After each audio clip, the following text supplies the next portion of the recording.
इससे पहले वाले वीडियो में मैंने बताया था कि विश्वविद्यालय परीक्षा जो नवीन शिक्षा नीति के अंतर्गत हो रही हैं, उसका जो परीक्षा परिणाम होगा उसमें छात्र किस प्रकार से अंक अर्जित करेगा और किस पोजीशन पे रहेगा, इसकी जानकारी प्रदान की थी।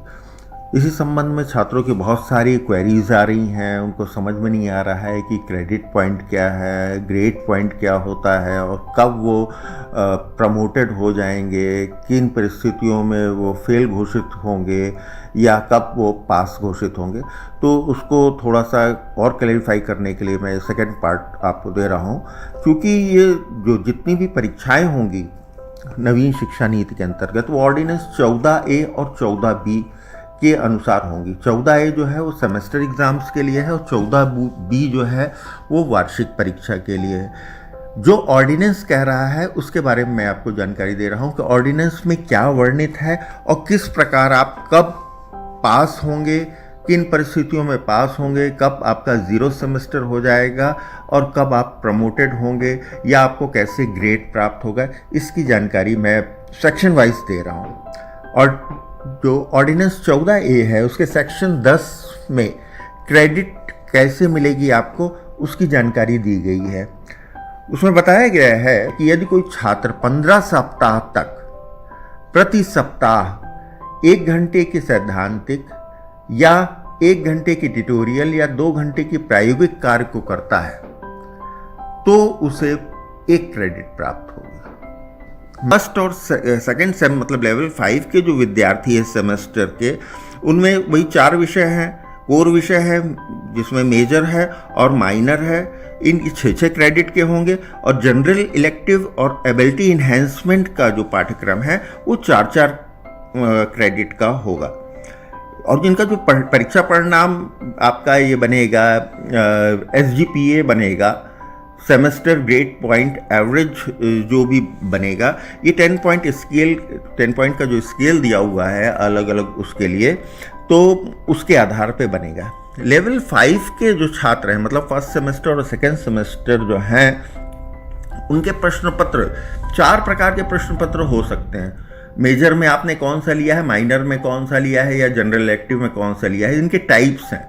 जैसे पहला है, आपने मान लीजिए मेजर में कोई ऐसा कोर्स चूज किया है जिसमें प्रैक्टिकल सब्जेक्ट्स नहीं है, तो इनके सबके सैद्धांतिक का विभाजन क्या किया गया है कि वो पेपर के 40 नंबर जो हैं वो आंतरिक सतत मूल्यांकन के होंगे और 60 नंबर का थ्योरी होगा। ये सबके लिए यही है सैद्धांतिक के लिए, और पूरे के पूरे 6 क्रेडिट का वो होगा। लेकिन टाइप 2 जो है जिसमें कि प्रैक्टिकल भी शामिल है, तो उनका डिवाइड कर दिया 6 क्रेडिट को। 4 क्रेडिट जो है वो सैद्धांतिक के लिए हो गए और 2 क्रेडिट प्रायोगिक के लिए हो गए। और इनका डिवीज़न, इंटरनल डिवीज़न सैद्धांतिक का वही 40 और 60 नंबर का होगा, 40 नंबर का इंटरनल और 60 नंबर की थ्योरी। इसी तरह से प्रैक्टिकल का भी डिवाइड कर दिया है कि 40 नंबर का इंटरनल होगा और 60 नंबर का जो आप एग्जामिनेशन देंगे, प्रैक्टिकल एग्जामिनेशन, उसका एग्ज़ाम होगा। इसी तरह से टाइप 3 का पेपर हो सकता है कि जिसमें कि प्रायोगिक कार्य अधिक होते हैं। ऐसा कोई पेपर आपने चूज किया है माइनर या मेजर में कहीं भी, तो उसका सैद्धांतिक जो है वो 2 क्रेडिट का हो जाएगा और प्रायोगिक जो है उसका 4 क्रेडिट का हो जाएगा। और सैद्धांतिक का डिवीज़न, इंटरनल डिवीज़न वही होगा कि 40 नंबर का सतत मूल्यांकन और 60 नंबर का थ्योरी पेपर।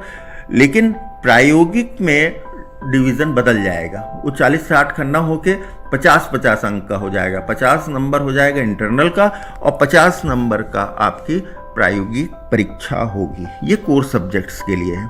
इसी तरह से जनरल इलेक्टिव में अगर आपका सैद्धांतिक है, 4 क्रेडिट का जनरल इलेक्टिव होता है, तो उसका डिवीज़न वही होगा, 40 का इंटरनल और 60 का थ्योरी पेपर। अगर प्रायोगिक है तो उसकी 3 क्रेडिट का सैद्धांतिक हो जाएगा और 1 क्रेडिट का प्रायोगिक हो जाएगा। और उनका डिवीज़न यही रहेगा, जो 40 और 60 का है, 40 और 60 का है।